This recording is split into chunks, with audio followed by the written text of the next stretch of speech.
인사드리겠습니다. 예, 반갑습니다. 네, 반갑습니다. 오늘 김동철 목사님과 함께하는 경계인의 북한 이야기 제 18화가 되겠습니다. 오늘은 이 경계인 책 3부 북한의 경제 실상과 남북 경협편입니다. 북한 경제의 주체와 현황, 이런 제목입니다. 저녁에 있는 산만 찾다간 아침은 영원히 오지 않는다. 공산주의 반대말은 민주주의가 아니라 자본주의이다. 자본이란 단어는 순수 공산사회에서나 북한 사회주의 사회에서 매우 민감한 단어이다. 북한은 자본을 악으로 간주한다. 가진 자의 것을 빼앗아서 없는 자에게 골고루 나누어 줘서 모두가 평등한 사회에서 살게 하는 것이 공산사회주의 정의를 실현한다고 믿고 있다. 북한 헌법 제34조에는 공화국의 인민경제는 계획경제이다 라고 명시되고 있다. 계획경제의 기치는 다같이 잘 먹고 잘 살자이며 투자와 생산, 소비, 수요량 책정, 가격 결정, 유통 등 모든 경제적 방향과 결정을 국가 정부 기관이 계획하고 결정하며 정부가 모든 산업 생산 주체들을 소유하며 경영을 주관하는 경제 정책이다. 당연히 이러한 계획 경제를 이룩하려면 통제와 규제가 필수다. 북한 경제의 주체는 북한 노동당이다. 온갖 법의 규제를 만들어서 경제활동에 종사하는 기업소나 단체, 조직, 개인들을 통제하며 조절한다. 계획경제에 반하는 경제는 시장경제다. 시장경제의 주체는 국가 정부가 아니라 개인과 기업이다. 생산, 수요와 공급, 가격, 유통 등 모든 경제적 활동을 개인이나 기업이 자유롭게 자율적으로 선택, 결정, 진행할 수 있으며 사익을 추구한다. 경쟁력이 떨어지는 기업이나 개인은 자연적으로 도태된다. 그러하기에 기업과 개인들은 무한 경쟁 시장에서 살아남기 위하여 목숨을 걸고 기술 연구와 마케팅, 전략 개발 등 경쟁 상대들과의 전투력을 최대한 향상시키기 위하여 피나는 노력을 한다.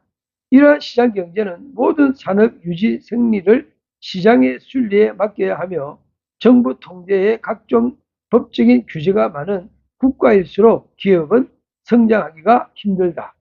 사회주의 권력자들은 지주나 기업주들을 자기들의 손아귀에 통제하기 위하여 온갖 규제와 규약을 만들어낸다.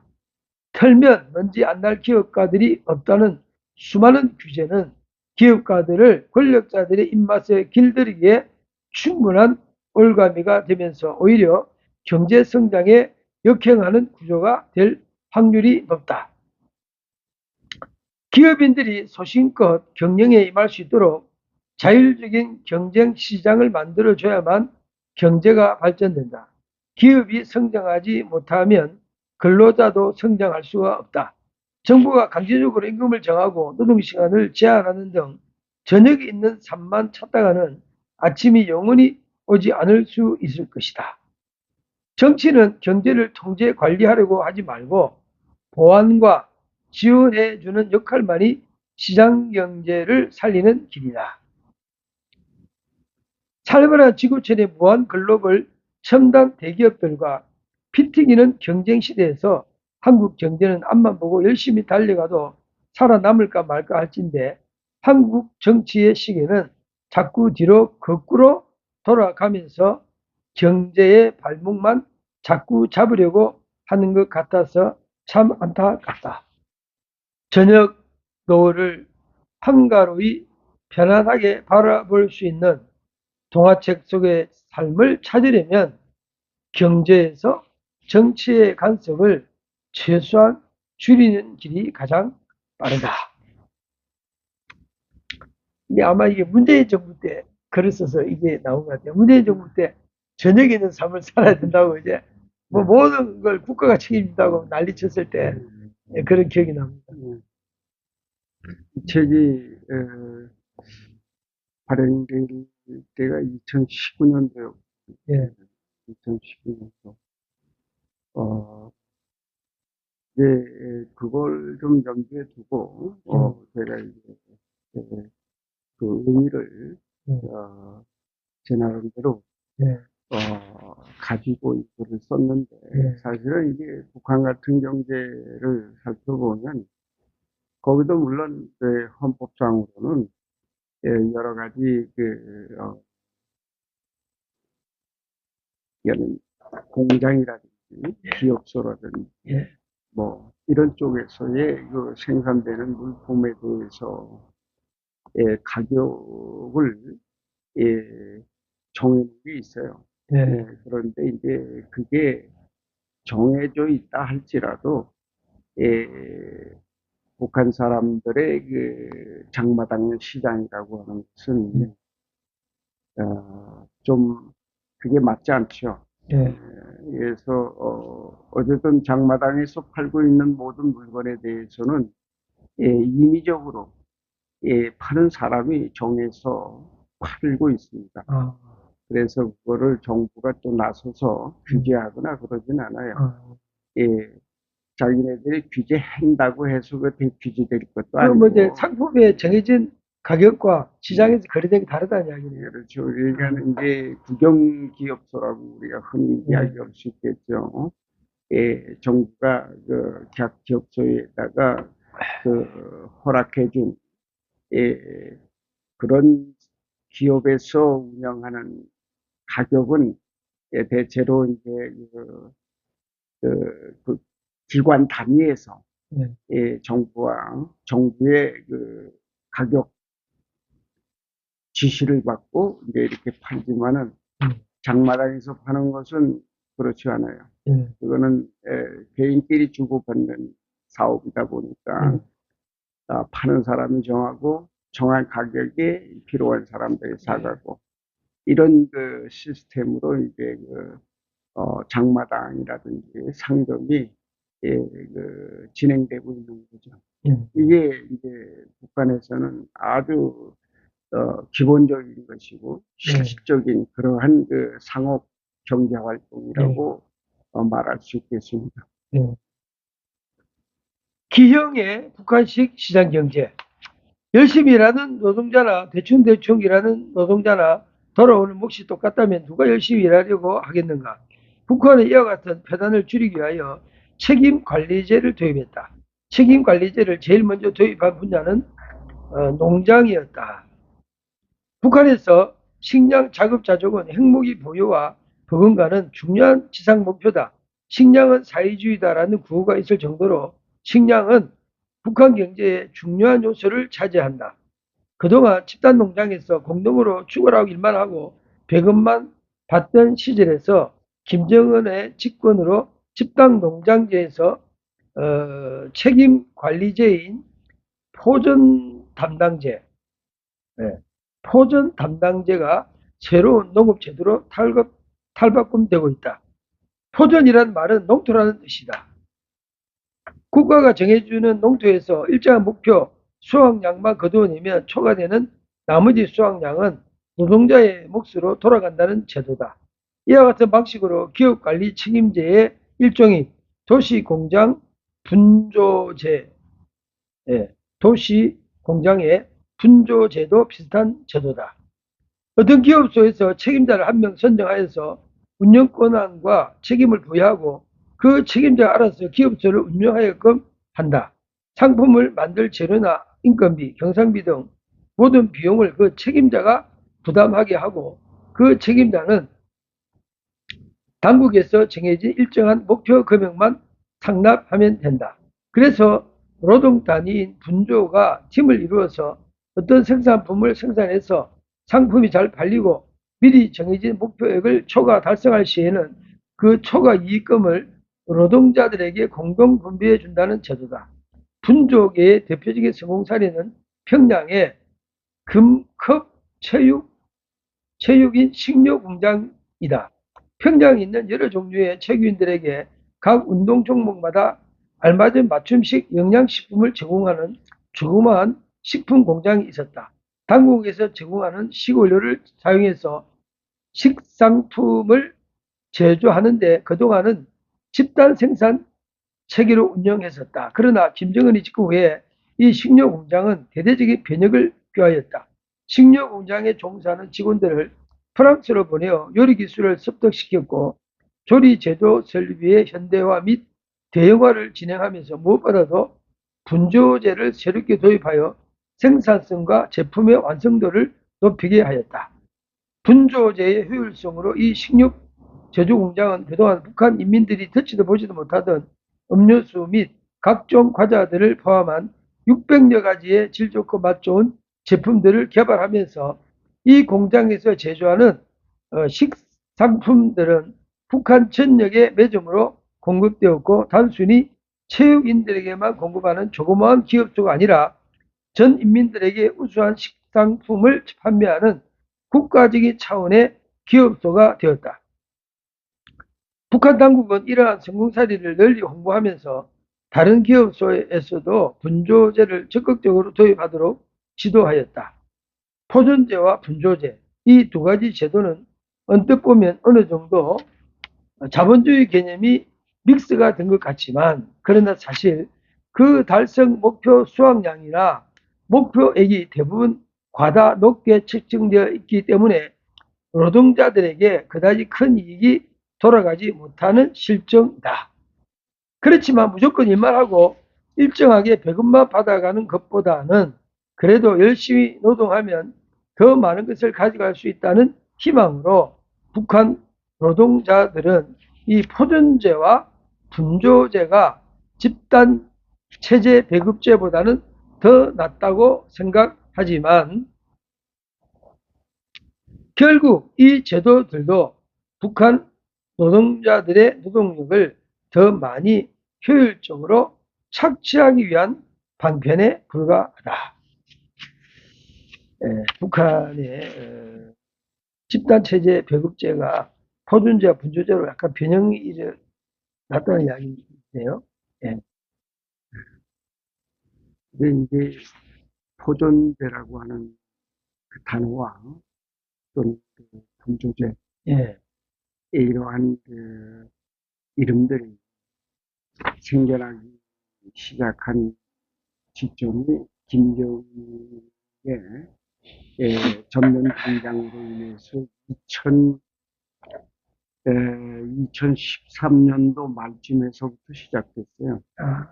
이 포전제라는 말 자체는 제가 만들어낸 겁니다. 예. 제가 나선시 경제 특구 활성화를 위해서 위원회를 조직해서 움직일 때 최초로 우리 나선시에다가 이 포전제를 맡겨놨습니다. 시작을 했죠. 예. 이 포전제 우리 그 나선시에는 그 농토가 그리 많지 않아요. 예. 거기는 바닷가고 더구나 산 주변이고 하다 보니까 평평한 게 논이나 밭을 만들 수 있는 그런 지형이 못 됩니다. 그런데 이제 저쪽 두만강 쪽으로 가면 거기는 좀 이게 뻘이 좀 있어서 그쪽에 이제 그 논이나 밭이 좀 있었죠. 여기에다 실험적으로 한번 이 포전제를 해본 거죠.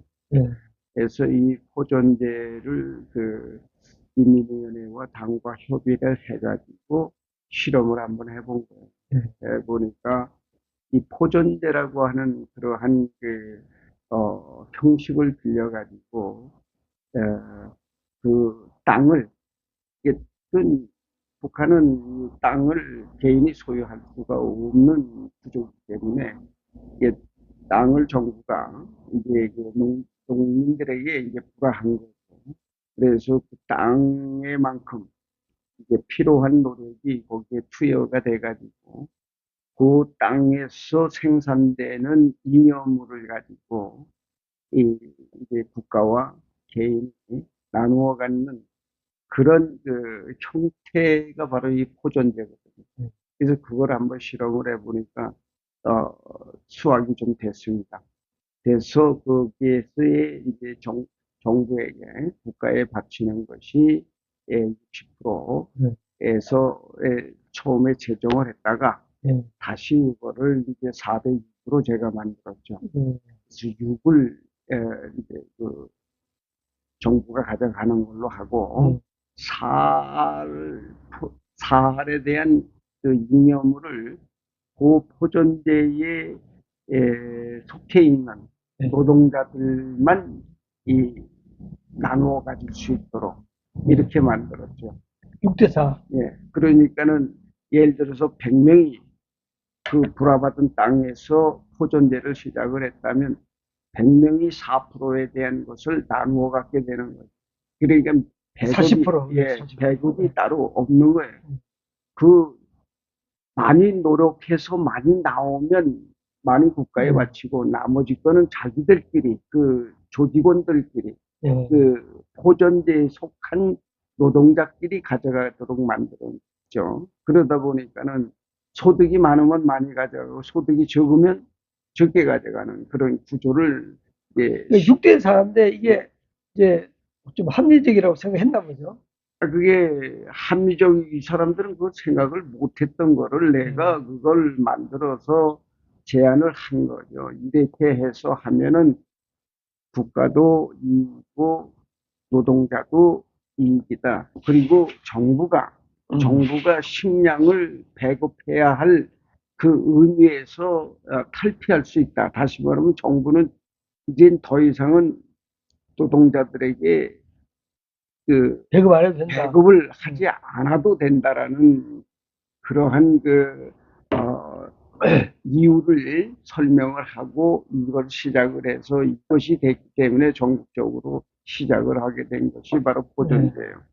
포전제를 통해서 이렇게 하다 보니까 각 공장 기업체에서도 분조제를 만들고. 그럼 이게 이제 일종의 개인이 자기의 권리와 의무, 권리는 내가 일할 수 있는 권리, 의무는 국가에서 바치고, 이 어떤 개인에 대한 개념이 여기도 들어갈 수 있겠네요. 이제 개인의 그것보다는 거기는 그게 아니고 집단이니까 이것도 하나의 포전제이기는 하나 이 포전제 속에서 속해 있는 그 노동자들이 열심히 노력을 해서 많은 생산을 했다 하면 그 생산 일부를 국가에 바치고 나머지 것을 가지고 거기에 속해 있는 노동자들만 배급으로 가져갈 수 있는 구조가 바로 이 포전제다. 그리고 여기도 집단주의네요. 다 집단주의죠. 그러니까 개인주의는 없고. 형태는 사회주의 형태를 띠되 이러한 먹거리로 인해 가지고 정부나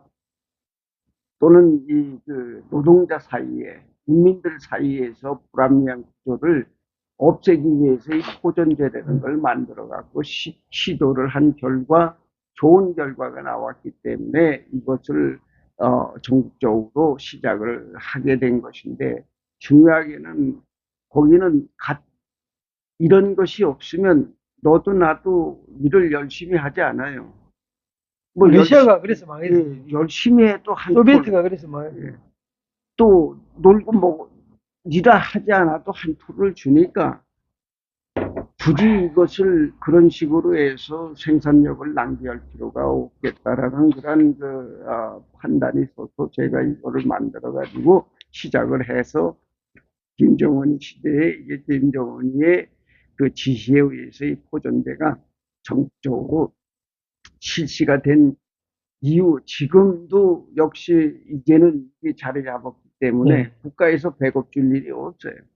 다 이제 공장이든 어디든 자기네들이 속해 있는 그 인원에게 할당되어 있는 그 일을 열심히 함으로써 그게 이제 생산력이 올라가면 그걸 국가의 6대 4, 4대 6으로 해서 국가에 맞추고 나머지는 자기네 그 분조원들끼리 나누어 갖게 되는 구조로가 지금 돼 있기 때문에 이제부터는 배급이라는 자체가 없게 된 거예요. 이게 이제 호전제 속에서 다 속해 있는 이게 노동자든 농민이든 거기에서 나오는 어, 그 생산으로 해서 남은 걸 가지고 나누어 갖게 돼 있기 때문에 오히려 노동자들에게는 더 많은 그러한 식량이라든지 어떤 것을 가져갈 수 있는 구조가 생겼고 이 노동자들도 열심히 일을 해야 한다는 그러한 어떤 그런 그 자각심을 불러일으키게 된 구조가 바로 이 보존제다 하는 거예요. 그래서 근데 이제 지금 좋아요. 제가 이제 여기서 질문 드리고 싶은 거는요. 포존제나 분조제나 예를 들어서 이제 국가가 가져가고 그다음에 일하는 사람들이 가져가는 그 비율을 결국은 일하는 사람들이 결정하는 건 아니잖아요. 그 위에서 그렇죠. 결정하는 노동당에서 결정하는 거기 때문에 100%에서 얼마를 내고 나머지는 네. 너희들이 가져가라 그러니까 이렇게 노동당에서 결정하기 때문에 겉으로는 배급제라는 단어를 안 쓰는데 결과적으로는 배급제하고 비슷할 수도 있잖아요. 배급제 왜냐하면 그 스스로가 몇 프로 정하지 않은 거기 때문에 그걸 네. 배급제라고 그런 의미로 해석할 필요는 네. 없어요. 왜냐하면 제가 생각한 거는 이렇게 함으로써 국가 체제에도 어떤 그런 소위 말하면 이 사람들이 그 체제를 움직이는 이 과정이 모든 것을 그 장악을 하는 그런 상황이다 보니까 그거를 어떤 그 일부 이러한 걸 통해 가지고 혹시 다른 어떤 그런 그 사회주의에 반한 어떤 그런 것이 있을 수 있다라고 판단을 하게 될 그러한 것을 다 배제한 상태에서 이 보존제를 자기네 식대로 만들어 준 거죠. 이거 의심하지 말라는 거죠. 이걸 해서 이게 무슨 뭐 시장 경제가 되고 이런 것이 아니다는 거예요. 어쨌든 그건 사회주의 속에 그 종속되어 있다는 거예요. 다만 배불리 먹고 국가가 손해보지 않는 그것을 다시 말하면 사람들을 그냥 사회주의식으로 끌고 가버리면 누구나 일하기 싫어하는 거 아니냐는 것이죠. 그러면 국가도 힘들고 그 노동자들도 뭐 일은 일대로 해주고도 먹을 것이 없기 때문에 이 제도를 만들어 놓은 것이라는 거죠. 이게 절대 이거는 북한 체제의 위험을 초래할 수 있는 그런 것은 아니다. 사회주의 안에서 뭔가 이렇게 우리 생각에는 이거 이렇게 하면은 뭐 지금 얘기한 것처럼 뭐 무슨 배급제도가 이제 아니다 보니까 뭐 이런 의미로 이야기하시는 것 같지 절대 그런 것은 아니다. 그러니까 이상하게 우리 식대로의 그 생각할 이유는 없다. 왜냐하면 이 제도는 그 사람들에게 좋은 것이지 우리 이런 일반 다른 나라의 얘는 그 뭐 통용되는 일이 아니 통용되는 예, 일이 외국인 단독 회사를 설립하려면 북한에서의 외국인 단독 법인 사업은 원래부터 허가가 나지 않는다. 무조건 북한 당국 산하의 기업소와 합작을 하여야 한다. 그리고 북한의 기업소와 합작을 하게 되면 사실상 경영권을 포기해야 한다. 서류적으로 아무리 보완을 한다고 하더라도 그것은 아무 의미가 없다. 설사 특별한 케이스로 외국인 단독 회사에 허가를 득한다 할지라도 그 회사는 해당 외국인이 마음대로 직원들을 채용한다거나 기업주 마음대로 기업 운영을 할 수가 없다. 철저하게 북한 당국의 간섭과 당 운영 방침을 준수하여야 한다. 그리고 외국인 사주 주위에는 끊임없이 감시와 사찰 요원이 존재하고 있다. 그 요원들은 채용된 직원들 중에 있을 수 있고 북한 내에서 거래하는 거래처 사장이 될 수도 있다. 어느 누구도 믿을 수가 없다.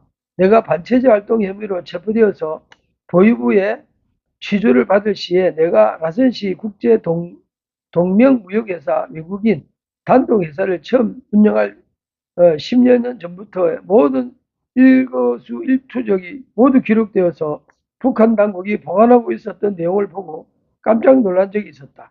나 자신도 기억나지 않는 세세한 일들까지 북한 당국은 이미 수년 전부터 감시 비밀로 조사하고 내용 전부를 기록 보관하고 있었다. 북한에서 외국인이 투자하여서 회사를 경영하려면 항상 은밀하게 감시 사찰 받는다는 것을 각오해야 하며 사주의 경영 권한과 재산 처분 권한은 마음 편히 포기하고 시작하는 것이 좋을 것이다. 그리고 외국인 사업자가 북한에서 사업을 하다가 범법 행위에 적용되어서 징역형을 받게 되면 그 사업자의 기업체나 기업의 모든 자산은 북한 당국에 몰수된다고 보면 된다. 무슨 다른 이유가 없다. 자유신영 국가와의 법 체계와는 완전히 다르며 그 신뢰가 바로 나다. 나는 북한 당국의 형사적 이유로 구속 수감되었지만 민사적으로 내가 운영하던 호텔이며 무역회사, 봉제 공장 등 모든 전 재산과 물자들이 동결되면서 북한 노동당에게 다 빼앗기고 말았다. 예, 그 단독 회사 목사님 예를 이렇게 드셨네요. 북한에서 지금도 단독 회사가 낮은 선봉에 있죠. 그러니까 이제 이거를 이제 구분해서 제가 말씀을 예, 드릴게요. 지금 북한에서는 그 함경북도 라손시를 제외한 모든 다른 지역은 예, 그 외국인 단독 기업이라든지 이런 시스템이 없어요. 예, 법적으로 라손시에만 따로 예. 법이 돼 있는 거예요. 예, 예, 라손시에만 외국인이 들어와서 그 내국인 다시 말하면은 이제 그 북한 당국이 운영하고 있는 무슨 뭐 기업소라든지 뭐 농장이라든지 아니면 그 이런 그 수산 사업소 네. 이런 쪽에 그 투자를 해서 합병이나 합작을 할 수 있고 네. 또 그 개인적으로 그 단독 회사를 운영할 수 있는 제도는 있어도 그걸 허락해 준 일이 없습니다. 주로 보면은 전부 합병 합작을 요구하는데 저는 이제 특별한 케이스로 북한이 그 세워진 이후 평양에도 없는 단독 회사를 제가 예. 이제 내와서 운영을 하게 된 것이죠. 그러면 이 나손시에만 이렇게 외국인들이 들어와서 사업을 할 수 있는 그런 구조가 돼 있지만 평양은 일부 중국인들이 들어가서 합병이나 합작하는 예, 그런 그 회사가 많습니다. 거기도 평양에 봉적 공장도 있고 일반 기업소도 있고 아니면은 그 평양 시내의 장마당에 식품을 제공하는 그러한 일에 그 장마당 회사와 연계해서 예, 사업을 할 수 있는데 거기에도 다 합병이나 합작하지 단독 회사를 내줄 수가 없는 상황이거든요. 목사님 경우가 특별한. 예, 나만 지금 특별한 경우죠. 제가 장성택 쪽에 그때 당시에 제가 이야기를 했을 당시에 제가 이 평양에 있기를 원했죠. 처음에. 그런데 이제 평양에 있는 것을 장성택 쪽은 원하지 않았죠. 왜냐하면 외국인 나 같은 경우는 그 미국 적자이다 보니까 오히려 활동하기도 좀 불편할 것이고 그래서 나진 쪽으로 가되 나진에서 단독 기업을 운영할 수 있는 조건을 만들어 주어서 제가 거기를 가게 된 거죠. 그래서 저는 뭐 그걸 내려고 냈던 것도 아니고 그렇게 돼서 만들어졌기 때문에 내가 거기 가서 이제 그 사업을 시작을 했던 것이죠. 그러니까 조선민주주의인민공화국이 세워진 이래로 나선시에서 최초로 그 단독 회사를 제가 운영을 할 수 있는 그러한 선처를 받았던 것이죠. 목사님 그 보면은 이제 목사님 활동하는 거나 이 성격을 보면 합병합장이라고 하면 들어가지도 않으셨겠어요. 내가 독립한다 하니까. 당연히 뭐 그거는 할 수가 없는 예. 거죠. 왜냐하면 그걸 해놓으면 그야말로 돈만 갖다 준 것이지 예. 본인의 그 사업자로서의 권리도 없고 권한도 예. 없다는 거란 말이에요. 그러니까 뭘 하더라도 일거수일투족 다 뒤에서 이 사람에 대한 어떤 그 행위나 어떤 사업에 관련해서의 뭐 불법적인 일이 없는지를 늘 그 감시하는 그런 그 구조가 되다 보니까 참 이게 와서 만약에 한국인들은 안 할 거예요. 그렇게 하면. 중국인들이니까 그래도 거기 들어가서 하는 거예요. 이제. 예. 중국인들 중에는 합병합작이 있단 말이죠. 그렇죠. 그런데 거기에서 대체적으로 중국인들도 100이면 100사람 모두 다 북한을 욕합니다. 너무 자기네 그 권리를 인정해주지 않고 전부 뺏어갔다는 거예요, 결론적으로. 그래서 우리 나선시에서는 제가 외국인 투자 위치위원장이었기 때문에 그런 사고를 나는 거에 대해서 우리 나선시에서는 제가 전부 다 커버를 다 해줬어요. 그래서 나선시에는 그래도 좀 온전하게 중국인들이 들어와서 이 기업소하고의 어떤 그 사업을 할 수 있는 환경이 제대로 좀 잘 갖춰져 있었던 거죠. 그 외국인 투자 위치위원장이라는 자리가 개인적인 자리면서도 권리가 있는 자리면서도 뭔가 이렇게 영향력이 자리예요. 그렇죠. 다른 사람들까지 대해서. 이게 제가 이제 정부와 이 중국인 투자자들 사이에서 제가 조율하고 이 양쪽을 전부 아우르는 그러한 그 일을 했던 거죠. 아니 목사님 그렇게 활발하게 투자하고 활동하다가 지금 한국에 와가지고 가만히 있으면 답답하시겠습니다. 이제 뭐 답답할 것도 없고 뭔가 좋은 추억이었다는 그런 생각이. 아유 참. 아니 목사님은 활동력이 있으신 분인데 한국에서 이렇게 가만히 있는다는 게 얼마나 힘들까 이런 생각이. 북한을 참 오래 있으면서 연구도 많이 하고 어쨌든 이 북한 내에서라도 제가 있는 곳이라고 그게 이제 한경부터 나선이니까 나선시의 인민들만이라도 뭔가 좀 새로운 생활 방식을 좀 만들어 주려고 노력을 많이 했고 또 많은 일을 해놨습니다. 이게 대표적인 게 이게 포전제거든요. 포전제가 지금 전국으로 다 퍼졌으니까 나는 성공했다고 봐야 되겠죠. 그래서 그걸 통해서 노동자들이 혜택을 본 거니까 또 그것만 혜택 본 게 아니고 정부도 혜택을 보고 국가도 이익이 됐던 거죠. 그래 지금 이 김정은이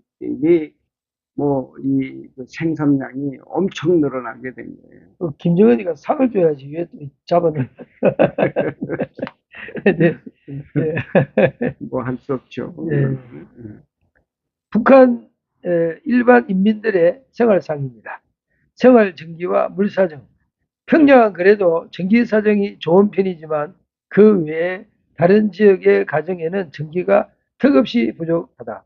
가정생활 전기가 부족한 이유는 군수공장이나 비대칭 무기 제작 연구실, 주요 군사시설, 안보 관련 시설과 체제 홍보 관리시설 등을 운영 관리 보관하는 데에 1순위로 전기가 공급되기 때문에 일반 주민생활 전기는 하루 24시간 내내 계속 공급되지 않는다. 하루에 3, 4회 정도 전기가 돌아오기 때문에 가정마다 소형 자가 배터리를 비치하고 있다. 그래서 전기가 들어오지 않는 시간이면 소형 충전 배터리로 낮은 조도의 조명으로 가정 생활을 하고 있다. 평양 가정에서의 취사는 전기로 할 수 있지만 그 외에 다른 지역은 전기가 부족하므로 취사할 때나 물을 데울 때는 주로 석탄을 이용한다. 주로 수력 화력 발전에 전기 생산을 의존하는데 물이나 석유가 풍족하지 못하기 때문에 석탄은 북한 생활에너지원의 주요 자원이다. 생활에 필요한 물도 항상 수도관에서 펑펑 나오는 것이 아니다. 전기가 들어올 때 모터가 작동되면서 건물 위에 물탱크에 물이 저장되면 각 가정집으로 물이 공급되며 그때 가정집에서 식수나 씻을 물을 미리 받아두어야 한다. 물탱크에 저장되는 수질이 깨끗할 리가 없으므로 주민들의 위생 상태가 양호할 수가 없다. 특히 서민들의 가정집은 전기와 수질 상태가 더욱더 좋지 않기 때문에 일반 개인 서민들의 몸에는 이가 있거나 피부병이 만연하여 회충 같은 기생충도 많이 보유하고 있다. 나는 북한 시당국의 보건국에서 의료품 지원 요청을 자주 받았기 때문에 북한 의료기관의 열악한 상황을 잘 알고 있다. 병원 의료시설도 시, 군, 면 소재지에 한두 개씩 운영되고 있으며 동네 개인 병원은 찾아볼 수가 없다. 결국 병이 들어서 아파도 언제든지 양질의 의료 서비스를 받을 수 있는 환경이 아니다. 우선 이 글을 읽으면서 이제 옛날에 사실 때 그 환경이 또 생각나겠습니다. 그렇죠. 예, 이게 전기가 이렇게 다 뭐 전기라는 것은 뭐 이미 북한 사회에 그런 그 어두운 면들이 다 보도됐잖아요, 예, 사실. 예, 물론 전기 없는 건 맞습니다. 그러나 이게 전기가 없다고 해서, 물론 이제 북한 사정으로 봐서는 이 전기가 생산되는 것이 아주 부족합니다. 예, 예, 열악하다 보니까 그나마 열악한 중에서라도 들어오는 전기 거의 뭐 한 90% 이상이 아까 얘기한 그대로 예, 예, 필요한 곳에 예.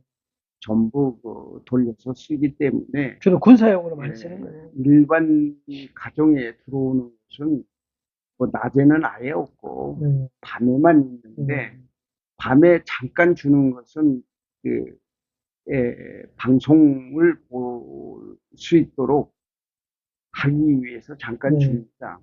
잠깐 주고 어, 그 외에는 뭐 전기가 없으니까 가정마다 이제 그 배터리를 쓰기 위해서 이 배터리를 이제 사야 되는데 이 배터리 자체도 없어요. 이게 중국에서 들어오지 않으면 아예 없는 거예요. 왜냐하면 배터리를 만들지 못해요, 이 사람들이. 만들고 싶어도 재료가 있어야 만들고. 그러니까는 다 중국에서 들어오는 배터리 또는 이게 일부 폐 배터리를 가지고 그 다시 만들어 가지고 이렇게 쓰죠. 예, 그래서 좀 전기 사정이 대단히 열악해 가지고 생활에 불편을 많이 느끼는데 이게 뭐 하루 이틀 그 그래서 위생도 안 좋다고 예, 이렇게 하셨는데. 예. 그러니까 결과적으로는 이게 이 사람들은 아예 뭐 전기라는 것을 생각하지 않고 산다고 봐야 되는 거예요. 우리 같으면 만약에 전기 없으면 이게 난리 칠 거예요. 지금. 응? 근데 거기는 하도 그렇게 살아왔기 때문에 뭐 어련히 그러려니 하고 자기들이 다 대비해서 다 쓰고 있는 거예요. 그 북한은 겨울이면 참 상당히 추울 건데 어떻게 그거 전기 추운데 없이도 헤쳐나가는가 봐요. 그게 되는 게 왜 되냐면 석탄이 많잖아요. 북한은. 석탄이 나무는 없어 석탄은 많거든. 석탄. 네. 이게 거기는 석탄을 덩어리 석탄을 가정에서도 그 예, 석탄을 예, 가지고 예. 이게 우리가 또뭐 똘똘 모아놓고 예, 갈탄 같은 거 말하는 거예요? 그렇죠. 이게 높은 고층 아파트에 사는 사람들이 평양에 많잖아요. 예, 그러다 보니 거기는 고층이다 보니까 물도 참 쓰기도 곤란해서 시간을 내서 이제 밑에서 길어가지고 그 높은 데를 이제 올라가죠. 자기가 쉴 거를. 그리고 아파트에 이 아궁이를 만들어 놨단 말이에요. 그래서 자기 집에 아궁이에다가 이 갈탄을 전부 떼는데 예. 그것도 이제 그렇게 하다 이제 그게 힘드니까 어. 요령이 생겨갖고 우리식으로 연탄을 만들었어. 아, 예. 예, 조그맣게 요만하게 한 요만했습니다. 예. 요만해. 우리 연탄은 이 정도는 크잖아요. 그치. 예? 구멍도 많고. 예, 구멍도 많고. 근데 그걸 아. 요만하게 만들었어. 예. 만들어갖고 요걸 어떻게 기업체에서 그 시간을 내서 만들어가지고 개인한테 파는 거예요, 이제. 아, 그것도 팔아요. 예, 뒤에 문 조금 열어놓고, 그러면 이제 열로 그 필요한 사람은 그 탄파로 와요. 그러면 거기서 파는 거야. 그러면 그 기업소의 운영 자금이 되는 거예요, 그게. 그럼 집집마다 예. 그 이제 아궁이가 다 있어야겠네요. 그걸 다 있어야죠. 집집마다 다 있는 거예요. 그러니까 시골 같은 데는 이미 뭐 땔감 같은 걸 다 준비해놔서 뭐 아궁이에 그냥 떼면 뭐 뜻하게 지내는데 이 평양 같은 데는 높은 아파트라서 사실 이거 일일이 하기가 참 곤란해요. 그래서 가장 힘든 게 겨울철이에요. 겨울철에는 뭐 이것도 준비해. 그럼 그 아파트 안에도 예. 개인 아궁이가 조그만 게 다 있다는 있어요. 거예요. 방마다 다 그 아파트 참. 내에 그 아궁이를 따로 다 만들어 놨어요. 그게 어떤 걸 보고 했냐면은 중국의 가정집이 그렇게 돼 있어요. 중국. 중국은 밑에서 불 때고 위에서 잔단 말이에요. 밥도 거기서 먹고. 이게 부엌이라는 게 우리는 부엌을 따로 뭐 이렇게 해놓고 살잖아요. 근데 저쪽은 그러지 못하거든. 예, 그런데 이제 혹시 이런 건 또 있어요. 소위 말하면 간부라고 그럴까? 그러니까는 어쨌든 돈이 좀 있는 사람들, 예? 있는 사람들은 집을 그래도 장식을 하고 삽니다. 예, 근데 없는 사람들은 그것도 없는 거예요. 집 줬으니까 그냥 아무것도 없이 그대로 뭐 시멘트. 집 안에 난방시설 자기가 개인이 다 해야 되네. 그러지, 자기들이 다 해야 되는 거예요.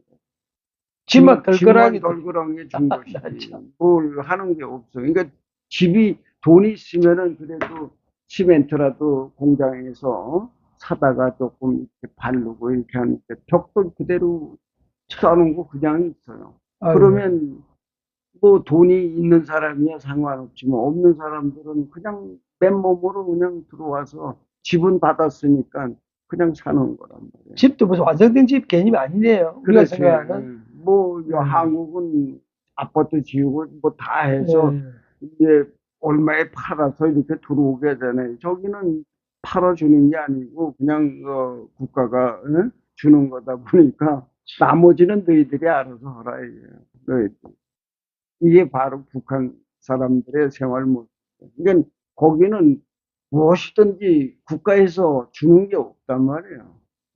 능력껏 다 알아서 살아라는 거지. 그렇게 처음부터 노동당에서 그렇게 시켜왔기 때문에 이것은 저 사람들이 새로운 어떤 그 개혁이 있지 않는 이상은 저렇게 계속한단 말이에요. 그러니까는 저 사람들의 생활력이 되는 거는 좀 무섭도록 아주 강한 거죠. 생존에 단련돼 그렇지. 있겠네요. 그러니까 무에서 유를 창조해내는 사람들이 저 사람들. 여기 나온 사람들이 지금 깨끗한 옷 입고 뭐 하고 있으니까 쟤네들 지금 옛날 그 고생했던 거 다 잊어버리고 어쩌고 저쩌고 얘기하는 거야. 응? 이게 참 이게 북한 생활 그 속속들이 들여다보면요. 정말 그 우리로서는 눈물 나지 않을 수 없는 게 많은 거예요. 그러나 저 사람들은 늘상 그렇게 봐왔고 살아왔기 때문에 불만이 없는 거란 말이에요. 불만. 그냥 그 의련이 그럴까 보다. 그러니까 그렇죠. 그냥 그 안에 네. 사는 게 이런 건가 보다. 그렇죠. 이렇게 하고 산다 이야기예요. 예, 장마당 가면 다 팔아요. 나무 목재도 팔고 뭐 못도 팔고 망치도 팔고 무슨 뭐 톱도 팔고 다 팔어. 장마당에 가면 없는 거 없어. 일단은 다 있는데 돈이 있는 사람들은 막 자기가 필요한 거 사다가 하면 되는데 없는 사람은 그거 보고도 못 하는 거예요. 참 딱하지. 기본적으로 아궁이는 있어야지 그래도 좀 날려면. 그렇지. 아궁이도 다 만들어야 되니까. 아이고, 참. 우리처럼 무슨 뭐 보일러가 있고 그게 없단 말이에요. 무상복지가 부정부패를 낳는다. 북한형법 제262조 살해금을 바치지 않는 죄. 북한은 인민들의 생활에 필요한 식의주를 국가에서 제공하기 때문에 거기에 필요한 것들은 무상 지급되고 있다. 그러나 노력하지 않아도 먹을 것이 나오며 또 열심히 노력한다고 해도 모든 소유는 국가의 소유이니 노력해야 할 이유도 그다지 없다. 그래서 무상배급과 복지는 지상낙을 만드는 것이 아니라 도리어 거지들을 양성하는 효과가 있다. 또한 국가가 백성들에게 돌려주는 무상복지 수혜에는 부정과 비리도 함께 수반된다. 예를 들어 몸이 아파서 지역 병원에 가면 병원에서는 무상으로 치료해 줄 수 있는 의료 서비스가 한정되어 있으므로 양질의 의료 서비스를 받을 수가 없다. 빠른 진료 순서나 더욱 유능한 의사에게 진료를 받으려면 음성적인 뒷거래를 할 수밖에 없다. 담당자들을 통해 의료진들에게 뭔가를 쥐어주면 남들보다 더욱 좋은 양질의 서비스를 받을 수가 있는데 결국 무상복지가 겉으로는 주민들에게 행복과 혜택을 준다지만 막상 실상은 청탁과 부정부패를 음성적으로 양산하는 결과만 초래하게 된다. 타거소나 유치원도 무상으로 운영되기 때문에 유치원 관리자들이 그 많은 어린이들을 모두 신경 써주기에는 한계가 있다. 자기 아이에게 좀 더 신경 써주기를 원하는 부모가 있다면 당연히 그 선생님이나 관리자들과 뒷거래를 해야만 한다. 북한형법 제262조에는 특이한 형법이 있다. 살해금을 바치지 않는 죄 항목에는 공무원이 거래 과정에서 받은 살해금을 국가기관에 바치지 않고 가진 경우에는 3년 이하의 노동교화형에 처한다라는 항목이 있다. 이러한 항목을 보면 공무원이 살해금을 챙기는 것은 그리 큰 범죄로 보지 않고 도리어 그것을 국가에 바치지 않고 중간에서 착복하는 것이 범죄라고 규정하는 것이다. 그래서 북한은 부정부패가 아주 법률적으로 인정되며 체계화된 집단이다. 무상복지가 주민들의 생활을 윤택하게 하는 것이 아니라 서비스의 하향 평준화를 유발함으로써 결국 더 나은 서비스를 원하는 수요와 공급자들 사이에 부정부패를 양산하는 악순환만 계속되는 제도다. 그렇다면 무상복지는 공평하고 평등한 사회를 만드는 길과는 별로 관계가 없는 제도인 셈이다. 오늘 참 이 중요한 주제를 다뤘습니다. 어떻게 이게, 야, 이거 안 너네들 아예 그냥 받아서 받는 거는 막 알겠는데 그 바쳐가면서 받아 이런 이야기네요.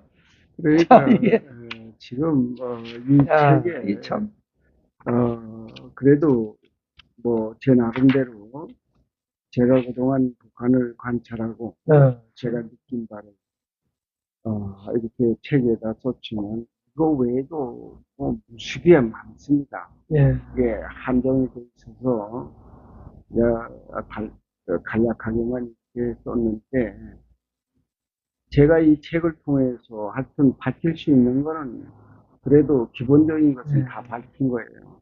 이게 아니 그 속속들이 그런 얘기를 어디서 누가 하는 거 들어봤습니까?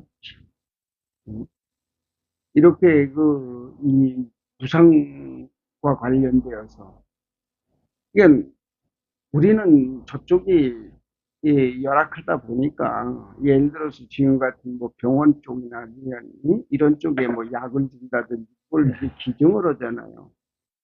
그쪽을 위해서.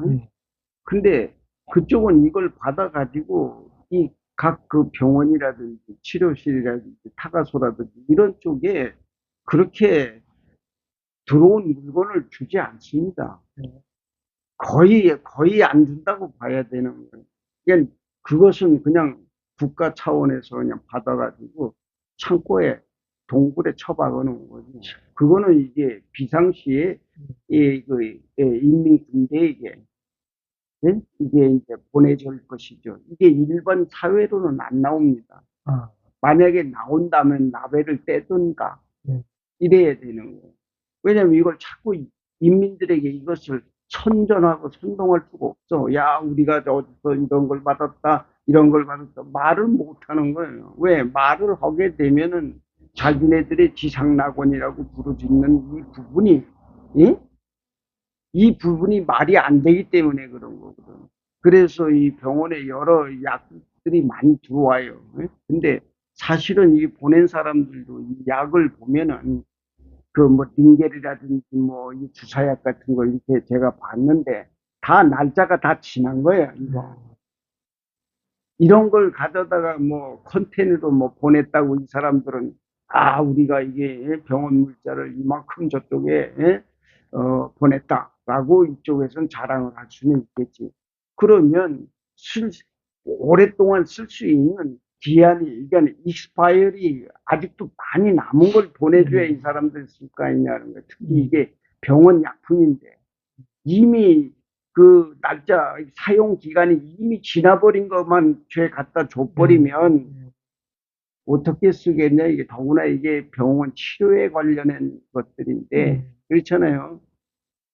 이런 걸 제가 보고서 정말 이게 참 뭐라고 이걸 얘기를 해줘야 될지를 내가 몰랐단 말이에요. 그러면 뭐 무상의료, 무상복지, 평등 이런 것들은 결국은 이제 그게 하나의 비현실적이다는 이야기예요. 그렇죠.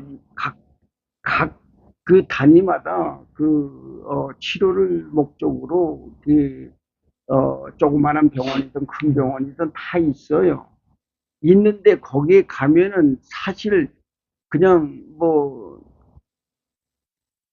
조금 아픈 거는 상관이 없는데 배꼽에다가 그 빨간 약 발라주고 가면 그만인데 예를 들어서 수술을 해야 된다라고 했을 때에는 이건 큰 병원으로 가야 되거든. 그러면 큰 병원에 가서 물론 의사들이 있어요 거기도.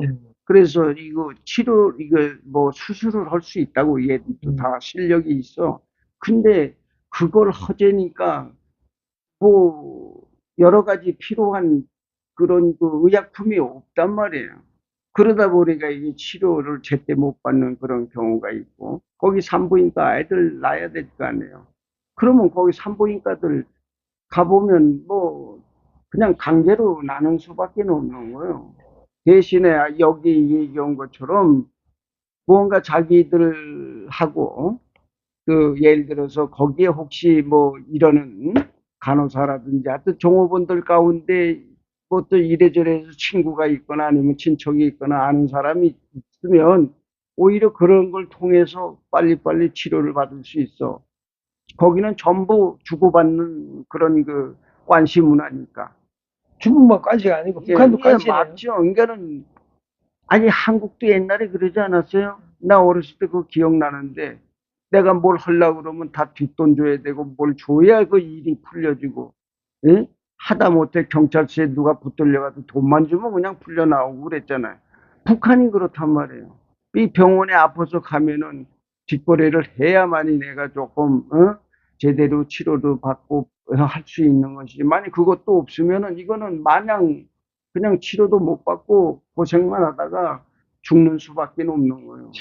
이게 그러니까는 바깥에서 이러한 그 어떤 물자를 보내준다더라도 더 보내줄 때는 충분한 기간이 있는 거, 사용 기간이 있는 걸 보내주든지, 그 다음에 뭘 이렇게 보내줬다고 하는 것을 자랑만 할 게 아니라 아이들에게 주는 물품이라는 모든 것이 그 아이들에게 타가소에게 돌아가는 일이 극히 드물다 이 말이에요. 예? 그런 것은 이제 모아놨다가 예를 들어서 이제 몇 년이 지난 후에 예? 뭐 국가 큰 행사 때 조금 이제 풀어주죠. 그럼 마치 이것이 예? 국가가 우리 수령님이 우리에게 배급을 주는 것처럼 해서 이게 나누어주는 걸로 사용할 수밖에 없는 거예요. 그 목사님이 그 북한에 김정일 때 고난의 행군 시절에 그때 네. 있었죠. 그렇죠. 그때 한국 교회가 무슨 이제 그 구호단체 만들어가지고 북한에 많이 갖다 줬거든요. 그거 다 어디로 가는 거예요? 그게 그거 하지 말아야 된다니까. 우리는 주고 싶어도 저 사람들은 별로 달가워지도 않아요. 그때 이거. 엄청나게 그 고난 행군 때 많이 줬거든요, 한국 교회가. 네, 그러기 때문에 저 사람들은 오히려 주면 더 부담스러워하는 거예요. 주지 말아야 돼요. 안 주는 게 차라리 우리에게 더 나은 거예요. 저 사람들에게도 좋고. 왜냐면 줘도 밑에 사람들이 받아먹을 수가 없는데 그럼 주나 마나 아니냐 하는 것이지. 그래서 가능하면은 이 구호물품에 관련해서 이제는 좀 생각을 바꿔야 된다 이 소리예요.